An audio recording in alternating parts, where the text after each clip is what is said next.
Ce balado est propulsé par Kaleido, l'épargnitude qui en fait plus. Bienvenue dans l'univers à la hauteur de nos tout-petits. Je m'appelle Maggie Bélanger et je suis très heureuse aujourd'hui de vous présenter la deuxième partie de ma discussion avec Bianca Gervais. Il a été question entre autres de charge mentale, de pression parentale et on a parlé du concept du good enough mother, être un bon parent juste assez.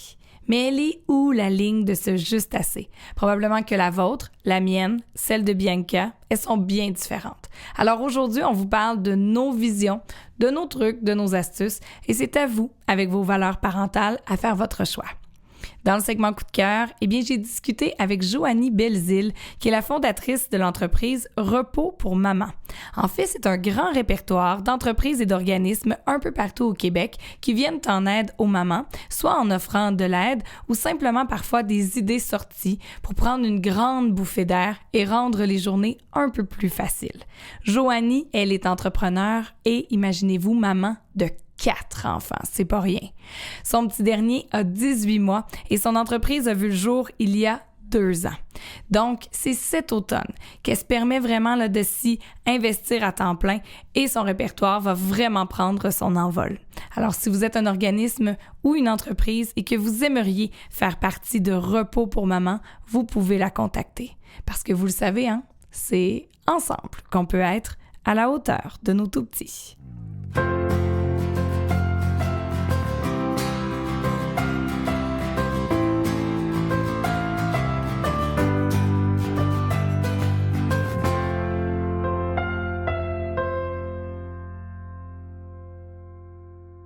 As-tu l'impression, chez vous, là, il n'est pas là pour se défendre, mais que ton chum a une façon différente? Tu sais, je veux pas genrer les pères, les mères, mais reste qu'en tout cas, chez nous, notre façon de gérer le même chaos du quotidien est vraiment différente. Ouais. En animant, tu vois, format familial, on a beaucoup au sein de notre couple. Mon mari Sébastien Diaz, mon beau Sébastien et moi, on a beaucoup parlé de charge mentale. Puis à un moment donné, on a vraiment fait l'exercice de « Hey, couchons ». On le demandait à des spécialistes de le faire. Puis on prenait des gens, puis on faisait faire l'exercice de coucher la liste de la charge mentale du père et de la mère. Puis on a dit « Mais on va le faire nous autres aussi. Ben oui. Quand les caméras sont fermées, on va le faire. » Puis on l'a fait, cet exercice-là. Puis après ça, on s'est rendu compte que c'était pas tant équitable il y a quelques années. Puis on a mieux réparti les affaires. Puis moi, je suis beaucoup moins frustrée depuis qu'on a fait cet exercice-là. Puis je me porte mieux, puis notre couple se porte mieux, puis la sexualité se porte. Parce que ça a un impact sur tout. Là. On a d'ailleurs un épisode là-dessus qu'on a tourné devant le public et il y avait beaucoup de pères dans la salle et c'était un des propos de la sexologue. C'est sûr que comme femme, quand t'es au lit avec ton mari que t'as beau aimer et désirer d'un amour profond, puis que là, t'es en train de faire l'amour, puis tu fais « fuck, le rendez-vous chez le dentiste, telle affaire, puis t'es dans ta planification », c'est pas terrible sur le plaisir. Mais moi, c'est connecté à mes ovaires. Là, mettons que mon chum, là, il remplit les papiers pour l'école à ma place. Puis là, je fais « Oh mon Dieu, quel père formidable! » Les ovaires, là, ils fleurissent. Fait que bref, oui, on s'est réparti ça. Ça n'a pas été facile. C'est un jeu d'essai-erreur. C'est une valse qui a pris quelques années, mais là, je trouve qu'on est sur un bon pace. On aura sans doute à se réajuster quand les enfants grandiront. Mais puis oui, on effectue les tâches de façon différente, ça, c'est sûr. Mais arrives-tu réellement, parce que ça, c'était un autre sujet qu'on a abordé, à déléguer? Je te donne un exemple, les rendez-vous, justement. Je sais que moi, si je dis à mon chum, « Hey, peux-tu prendre un rendez-vous chez le dentiste? » Oui. Mais si je lui fais 3, 4, 5 reminder plutôt, au final, je ne l'ai pas vraiment délégué parce que je l'ai encore dans ma tête. Donc, l'idéal serait de lui dire, peux-tu, s'il te plaît, prendre un rendez-vous chez le dentiste? Et après ça, de ne plus m'en occuper jusqu'au jour où il aille chez le dentiste. Mais à un moment donné, c'est parce que je veux qu'il y aille. Bon, on a eu cette discussion-là où on a fait, OK, il m'a dit, mais dis-moi quoi faire, le fameux. Puis je dis, mais disons que donc, moi, je suis l'architecte de notre maison et toi, t'es mon. Puis moi, je t'engage comme employé. C'est fait que moi, je suis l'architecte. J'ai dit non. Je veux qu'on ait un rapport égalitaire.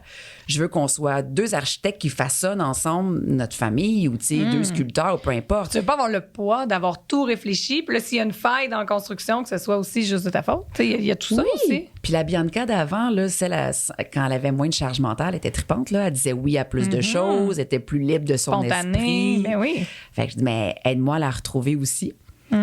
Fait que bref, oui. Mais maintenant, je ne suis plus l'architecte. Oh! Bah, Co-architecte. je suis quoi, architecte? C'est bon, ça. C'est une construction commune. C'est ça. Gervais Diaz Inc. Inc. Ben, c'est parfait. Non, mais c'est bon parce que ça a l'air simple comme ça. Puis souvent, on disait que les tâches qui ruinaient le plus la vie des femmes sont les tâches invisibles, toutes les tâches de planification. Parce que c'est vrai, là, moi, je regarde chez nous au quotidien, mon chum en fait autant que moi en termes de vaisselle, de tâches mesurables. Mais toute la notion de planification qui est invisible, Oui. j'avoue qu'on n'est pas encore 50-50. On travaille là-dessus, par exemple. Oui, puis elle est pas tangible. Ben non, c'est ça. Puis en même temps, elle donne un peu d'anxiété parce qu'il faut que tu penses aux cadeaux de fête, machin. Puis on peut se faire dire, ouais, mais on va s'en occuper en temps et lieu. Ben non, si j'achète pas les sauts d'hiver un mois et demi avant, Il n'y en aura plus de grandeur. Puis je vais faire 14 magasins. Fait que aussi bien que j'y pense avant. Le dentiste, maintenant, un nettoyage, c'est 1 an d'avance. Je veux dire, si tu le prends pas en sortant, oublie ça, il ne sera pas lavé les dents pendant je sais pas combien de temps. Tu tombes dans le vortex de l'oubli et de la carie. Et de la carie. Non, on veut pas ça. Mais as-tu l'impression que c'est un paradoxe? Justement, je t'entendais à Sucré Salé dire un peu plus tôt cet été le rôle que tu joues dans Les Perles, justement, série qu'on va voir cet hiver. Il y en est question de charge mentale, tout ça. Il y en est question de femmes qui décident de suivre ses instincts, ses pulsions, ses besoins, de répondre à ses besoins. Mais en même temps, Bianca Gervais, la maman, ben, elle était quand même moins présente cet été avec ses filles. Ouais. Donc, de jouer un personnage qui, à la limite, ressemble peut-être à la Bianca d'avant, dans le sens, yes, moi, j'ai envie, là, tu sais, de répondre à mes besoins, d'y aller, de me sentir pleinement femme, pleinement assumée. Mais en même temps, dans ma vie de tous les jours, je peux pas être à la maison avec mes filles puis les amener au soccer tous les mardis parce que je tourne sur la Côte-Nord. Oui. Ben ça a été ce rôle-là, en fait, c'est un rôle de mère monoparentale qui a 2 enfants qui habitent sur la Côte-Nord. C'est le rôle que j'ai souhaité avoir depuis 30 ans. Là. Ça fait 30 ans que je travaille, puis je pense que TQ, je voulais déjà le rôle qui fait morver, qui fait crier, qui fait pleurer, qui fait rire. Tu le visualisais là, au fil du temps.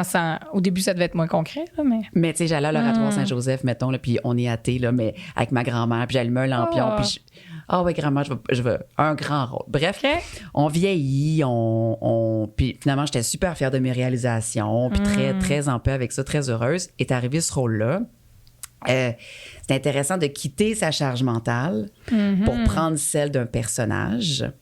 Je ne vais pas dire quitter parce qu'on tournait des fois en périphérie de Montréal, mais de puncher dans la routine familiale seulement en fin de journée pour aller s'accomplir professionnellement. Ouais. En même temps, c'est mon travail. En même temps, c'est mon rêve de TQ. En même temps, tu sais. Puis pour vrai, en toute transparence, j'ai besoin d'aller consulter avant. Mais je comprends. Puis là, je dis, merde, je vais abandonner mes enfants. Puis là, elle me disait, mais non, Bianca, tu t'en vas travailler, tu t'en vas t'accomplir professionnellement. Et Sébastien ralentit. Fait que c'est Sébastien qui va être à la maison avec tes enfants. Ils ne seront pas abandonnés. Ils vont passer du temps de qualité avec leur père. C'est un moment privilégié. C'est 2 mois dans leur vie. C'est extraordinaire. Mais mon anxiété que je vivais, elle n'était pas de ma projection. Est-ce que je vais être bonne? Est-ce que je vais être capable de jouer ce personnage-là? Elles étaient comment ça va se passer? Comment mes filles vont réagir à moi? Est-ce qu'ils vont s'ennuyer? Tu sais, comment ça va être? Tu veux pas, j'imagine, avoir l'impression justement de les avoir abandonnés. Je comprends qu'elles sont avec leur père. Et je venais souper à chaque... J'étais là à chaque soir. Là, OK. Mais c'est juste que je ratais le matin. Je ratais... Tu sais, c'est ça. Mais ça a été super intéressant. En fait, pour moi aussi, la vérité, c'est que j'étais une actrice, j'étais pas une maman quand je tournais. Fait que je faisais mon travail, puis ma psy me disait, mais c'est inspirant aussi pour tes enfants de voir une maman qui aime son travail, qui revient pas à la maison puis qui fait hey, c'est assez plate, nanana. C'est inspirant pour elle de choisir. Quand ils vont choisir leur métier, elle va vouloir choisir quelque chose qui les fait vibrer comme toi, tu vibres en faisant ton métier. Fait que ça, c'est cool. Mais c'est ça. Mais ça m'a fait travailler, là, puis ça m'a fait patiner en tabarouette. Ça a été 2 mois. Je pense que dans leur tête, c'est 1 an et demi. Mais concrètement, ça a été 2 mois. Puis à la rentrée scolaire, tu sais, malgré tous les allers-retours que je faisais, là, des fois, je faisais 2 heures de route juste pour donner un bisou, arriver, être là le matin, faire une crêpe, repartir.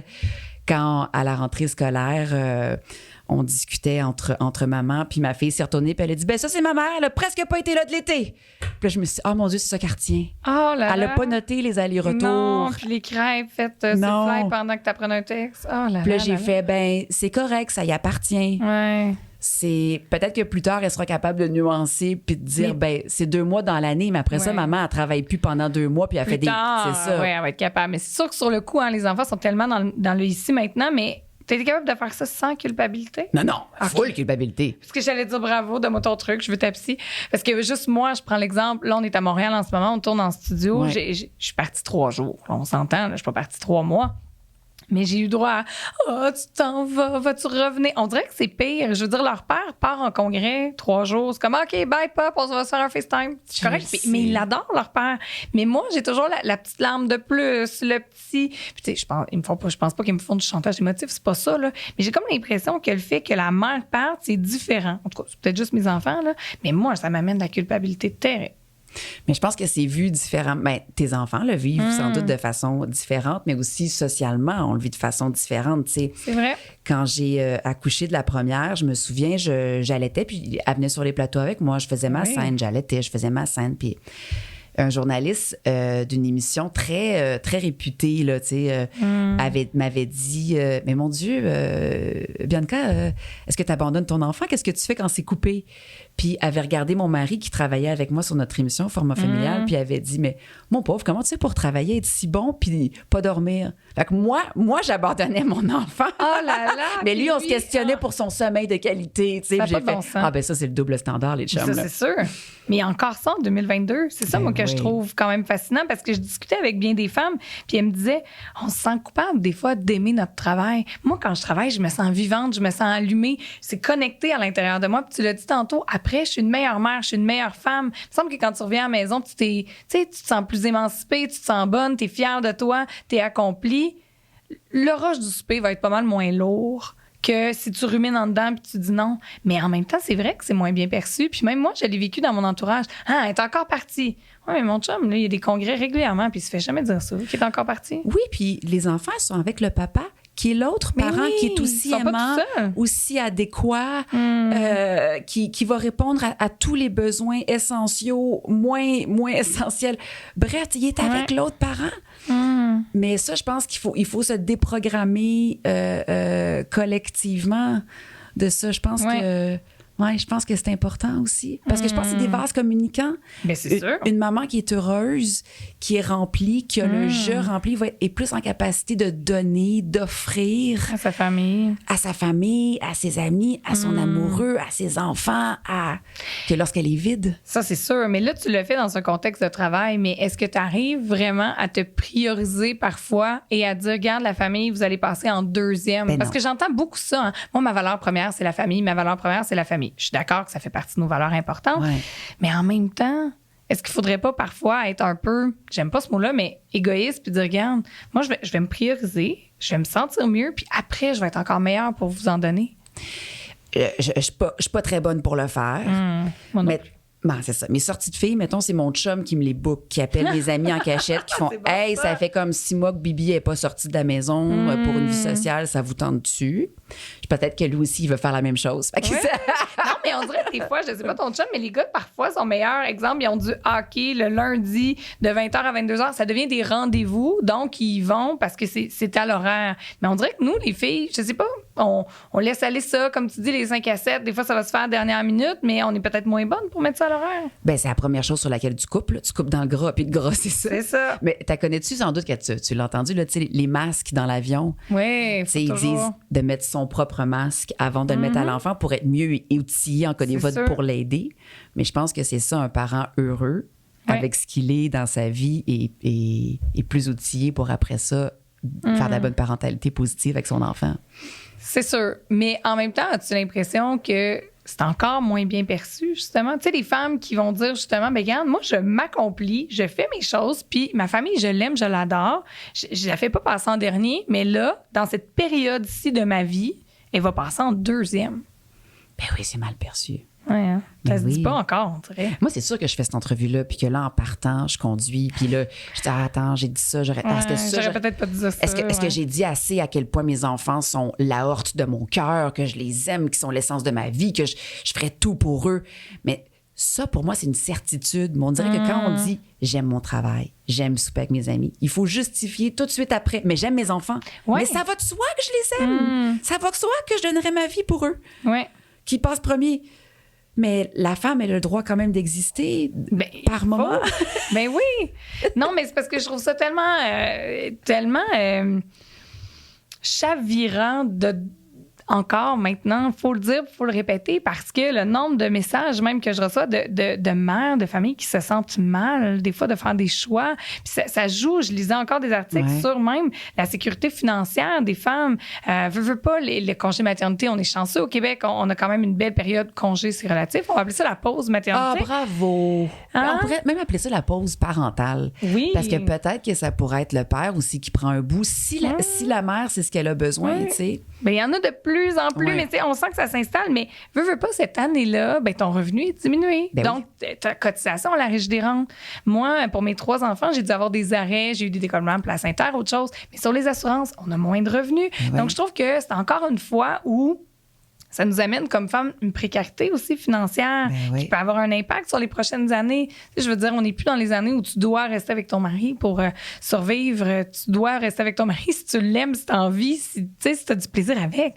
Pas pour ta situation financière parce que tu as voulu créer une famille. Je suis tellement, tellement, tellement d'accord. Ah, c'est tellement triste. Puis moi, ça me bouleversait de lire que, tu sais, Format familial, c'est un projet... Je suis sûre qui t'a amené plein de belles choses, mais au départ, tu l'as quand même créé parce que tu avais une crainte de manquer de travail, là, avec la grossesse, avec, tu sais... En fait, plus que ça, en fait, ça a été la création du format familial, ça a été de la survie. Parce que quand j'ai annoncé que j'étais enceinte, j'ai perdu tous mes jobs. Ah, vraiment perdu? OK, je pensais que tu avais peur de ne pas aller en chercher, mais non, tu t'es perdu. C'est des rôles que je tenais dans des émissions et dans 2 émissions. Et à l'époque, c'était les femmes, les patronnes. Les 2 m'ont appelée puis m'ont dit reste à la maison, tu vas être plus heureuse ainsi. Puis j'ai fait qui va choisir ça? C'est ça, mais je pense que surtout, je ferai pas de scène de nudité parce que j'ai une bédaine, puis ça, pour le rôle, tu y tenais. Je pense surtout que je suis plus difficile à assurer maintenant que j'ai une bédaine. Je pense surtout que, vous dire que ça appartient à notre époque, c'est déjà il y a 8 ans, là, je pense que... Oui, mais quand même, 8 ans, c'est pas 40. Je le sais. Fait que c'est un soir, beaucoup, beaucoup de larmes au comptoir, de dire, mon Dieu, mais j'ai tout perdu, puis de dire, par un vent de naïveté, on va le créer, ce show-là, on va se le créer, notre show familial, là, avec la guitare, puis, ou, tu sais, la guitare électrique, puis, bref, une proposition qui n'était pas là à la télé à l'époque, puis on va la montrer, la famille moderne de maintenant, de ce qu'elle est, mais la création du show a juste été de la survie pour pas tout perdre. Ouais. Puis c'est là que j'avoue que j'ai compris le double standard. C'est ça. Le double standard, clairement. Puis je le vois même dans des familles. Il y en a qui font le choix que le père s'implique, mais il y en a aussi, à un moment donné, ça devient une question de survie. Je pense, par exemple, aux médecins, des fois qu'ils ont leurs propres entreprises ou aux travailleurs autonomes sans nécessairement être des acteurs-actrices, que tu sois, par exemple, avocat ou autre, si tu offres des services, du moment où tu travailles pas, ils rentrent pas dessous, là. C'est ça. Donc, cette situation-là, elle est vécue par bien des femmes. Ouais. Et il y a quelqu'un qui m'écrivait, puis ça m'a fait penser à ça, de me dire, nous, finalement, on va s'arrêter à 2 enfants parce que 3, ça passera pas. 3, je vais perdre mon travail. Tu sais, ils peuvent pas, on s'entend, on n'a pas le droit de le dire comme ça, mais de dire, regarde, déjà après 2, j'ai eu des commentaires un petit peu... On m'a retiré, j'ai pas pu avoir une certaine promotion. Donc, on a beau dire qu'il y a de l'égalité. Ah non, je pense qu'on est loin. On est vraiment loin. Puis tu vois, au sein du format familial, on essayait d'établir C'était juste des parents qui étaient derrière la caméra et devant la caméra. Fait qu'on essayait d'établir des nouvelles règles qu'on voit pas en télé, comme « Hey, on est 31 octobre, 15h30, allez maquiller vos bébés. » Wow. Oui, on fait de la télé, mais on s'en fout parce qu'on sait que on va arranger le calendrier. Ça fait 1 an qu'on travaille là-dessus, on va l'arranger pour que vous soyez avec vos familles. Mais ça, souvent, les employeurs... Ben non, c'est sûr, mais c'est précieux. C'est une fantaisie. Mais oui, c'est super, super. Surtout sur un plateau, on sait, ça coûte cher vite, le temps. On prendra pas une pause pour aller passer l'Halloween. Exactement. Ah, wow. Exactement. Fait que c'est ce qu'on a essayé de faire. Maintenant, quand tu sors de cette bulle-là, c'est pas propice à tous les plateaux, là. Non, c'est clair. Puis je comprends que c'est pas propice à toutes les réalités, mais je trouvais important quand même de l'aborder, compte tenu qu'on est 2 femmes, de dire, regarde, on peut nommer ces choses-là, puis celles qui le vivent, vous êtes pas seules. Puis, bon, tu as réussi à te réinventer, puis ça a amené un super show de télé qui a duré 8 ans. Merci. Je pense qu'il a accompagné tellement de familles au Québec. Là, moi, j'ai réécouté avant de faire l'émission la dernière, puis j'étais comme, oh mon Dieu, j'avais la larme. Là, j'ai tellement pleuré. Mais c'est sûr, mais ça a dû être un autre deuil, ça. C'est un peu comme, tu sais, après dans votre cas, 2 enfants, de dire, regarde, la famille est complète, on s'arrête là. Mais après 8 ans, de dire, regarde, là, on pense qu'on a fait le tour du jardin, on s'arrête là. Oui, mais aussi, c'était un show qui est arrivé avec l'émancipation de soi. Tu sais, je suis devenue mère, puis fait que je me suis émancipée comme mère, mais en même temps, OK, j'ai quelque chose à dire, je m'émancipe comme réalisatrice, je m'émancipe comme animatrice, je m'émancipe comme productrice. Puis c'est tout relié aussi à la petite enfance de nos enfants. Tu sais, mon Dieu, combien de fois je l'ai animé avec le babe, sa hanche, puis ça s'y prêtait bien. Mais là, c'est une porte qui se ferme de ça, tu sais. Là, OK, là, on va passer à la préadolescence. Fait que c'était comme... il y avait plein d'affaires de mélanger au dernier épisode, là, ouais. Oui, ça doit être quelque chose. Avec un pas de recul, là, ta dernière a 4 ans quand même, elle n'est pas sortie de la petite enfance, mais qu'est-ce que tu retiens de cette étape-là? Mettons du 2-5 ans là, de tes enfants.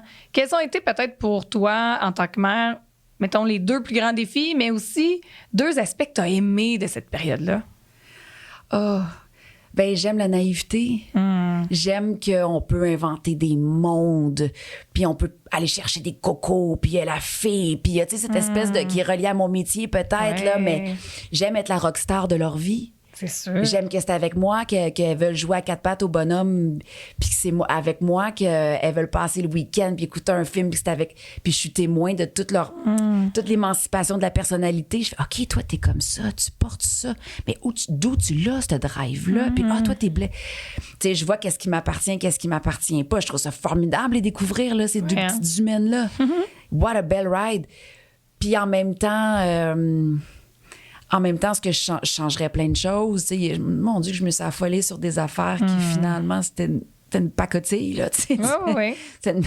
My God, finalement, relax, la Gervais, là, tu sais, prends ton thé, puis... Mais à l'époque, c'était viscéral pour moi, puis je me suis donc inquiétée sur la tâche, la peau, la réaction. Oui. Fait que je pense que, En fait, je trouve ma deuxième presque plus chanceuse, je me trouve, que la première. Je trouve que je me suis affolée sur beaucoup de choses à la première. Que là, déjà, rendu à la deuxième, tu comme... Ouais, je la trouve chanceuse de peut-être d'avoir une version plus posée de ma maternité. Ouais, moins inquiète de plein de petites choses. Ouais, c'est normal, hein? C'est l'expérience. Je veux pas, on a fait des essais, des erreurs, puis ça calme, ça aussi, l'anxiété. Tu le vis-tu, toi, au deuxième? Oui, mais au deuxième, honnêtement, moi, ça a été des 3 le bébé le plus aussi relax. Mais comme tu dis, je pense que probablement que j'étais plus relax. Donc, tu sais, il y a tout ça qu'on saura pas. Mais sa personnalité aussi est tellement différente. Moi, je pense que c'est une des choses qui me fascine le plus. J'ai 3 enfants et ils ont tellement des personnalités différentes. Pourtant, ils ont le même bagage à la base, là. Ouais. Mais ça j'ai encore de la misère à me l'expliquer. Je trouve ça beau, je trouve ça fascinant, je trouve ça... Il me semble, à chaque jour, on découvre des affaires. Tu sais, on se l'est dit, là, c'est pas évident, la famille. Non. Tu l'as mentionné, tu consultes, tu essaies de t'améliorer, de faire ce qui est le mieux. Personne n'est à l'abri d'un burn-out parental. Non. On sait jamais ce qui peut nous arriver. Mais en même temps, là, c'est tellement le fun. Je trouve que c'est le plus beau qui côtoie le plus tough. Ouais. Parce que tu vois plein d'affaires que t'aimes pas en toi chez ton enfant, puis ça te challenge, puis c'est comme si ton enfant, il connaît ton nip émotif. Il sait ce quoi peser, là. Tac, tac, tac, tac, puis le petit coffre, il s'ouvre, puis là, ça joue dans tes blessures, tu sais. C'est le plus beau qui côtoie le plus challengeant. Mais à la base, ça reste le plus beau. Ouais. Tu sais, je me disais, parce que moi, ça, c'est ma devise à moi, mais à la fin de ma vie, je veux pas que tu me parles de mes rôles. Mais non. Je veux être dans une grande table avec mes enfants, puis qu'on se remémore les voyages, les fois où on s'est pété la gueule, les fois où on a ri, mais c'est ça que je veux, c'est ça mon but, tu sais. C'est pour ça mon voyage à moi, à chacun son voyage. Ouais. Mais le mien, c'est pour ça. C'est vrai. Fait que c'est ça. Ah, c'est très inspirant, j'avoue. Hein. Ils disent souvent que c'est pas les biens ou c'est pas ce qu'on a accumulé dont on va se souvenir. C'est ça, c'est des beaux moments, des amitiés profondes, la famille, notre amoureux, des souvenirs, des voyages et non pas tu sais, ce qui vient avec le faire, hein, tout l'avoir, puis tout ça. Il y a un livre qui s'appelle All Joy But No Fun. Puis je suis pas d'accord avec tout du livre, mais il y a quelque chose d'intéressant dans le livre. Ça dit que quand, là, justement, t'es à 4 pattes puis tu fais parler le petit bonhomme qui a 5 minutes, des fois, ça te paraît 1h30, là, tu sais. Parce qu'il est 8 heures moins quart, t'en peux plus. T'en peux plus, c'est le deuxième chiffre. Puis là, tu fais, mon Dieu, ça fait juste 4 minutes, je peux pas croire. Là, t'as hâte d'écoucher. Mais après ça, qu'est-ce que tu fais? Tu pognes ton sel, puis malgré la crise de bacon qu'il y a eu dans la rangée 2 des surgelés, tu montes à ton chum, puis tu fais, gars, la petite face, ici. Fait que all joy, mais des fois, no fun. C'est vrai. Mais les deux peuvent cohabiter ensemble, puis c'est correct. Ah, j'aime ça.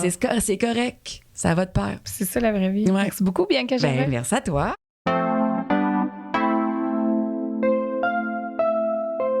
Alors, Joanie, bonjour, merci d'être là. 4 enfants et entrepreneurs. Wow! Je te lève mon chapeau parce que je sais à quel point ça doit être exigeant et demandant pour toi, pour ta famille. Mais raconte-nous d'abord comment t'es venue l'idée de créer Repos pour maman. Ben, en fait, l'idée est venue d'un besoin que j'ai eu. Euh, Après mon deuxième accouchement, ça a été une période quand même plus pénible pour moi, où j'aurais aimé être épaulée et accompagnée. C'est vraiment à ce moment-là que j'ai réalisé qu'il était difficile de trouver une aide adéquate et que la recherche de celle-ci a pu nous drainer beaucoup d'énergie, donc on n'a déjà pas à la base.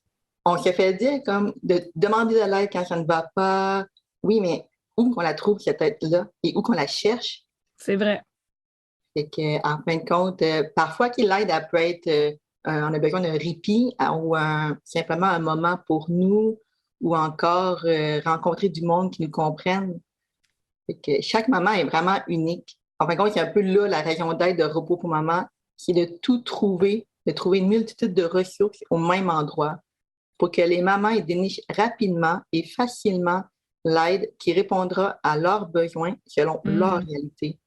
OK, donc Tout comme quelqu'un... moi, j'aurais aimé avoir finalement.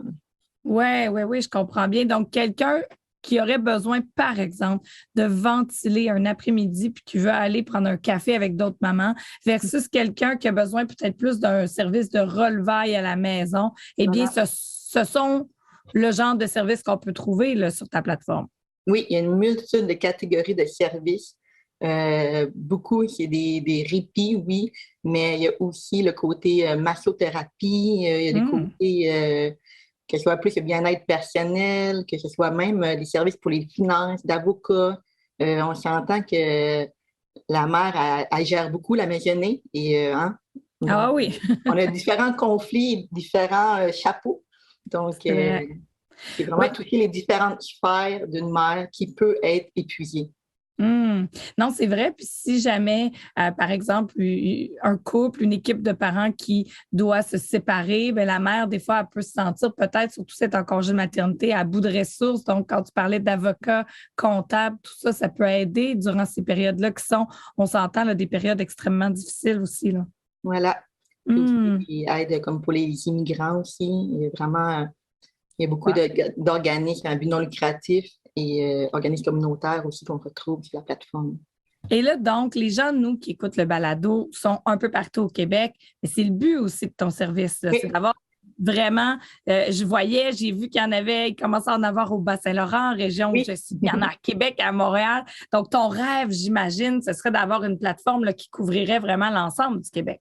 Oui, en fin de compte, que peu importe la région où on est, et même en région éloignée, c'est encore plus difficile à trouver de l'aide et à trouver des ressources, qu'on soit capable de tout combler.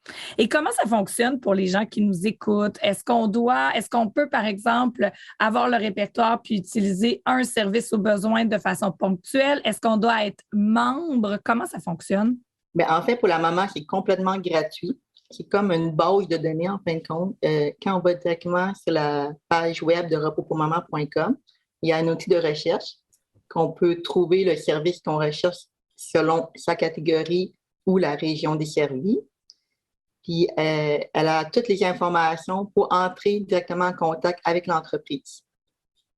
OK.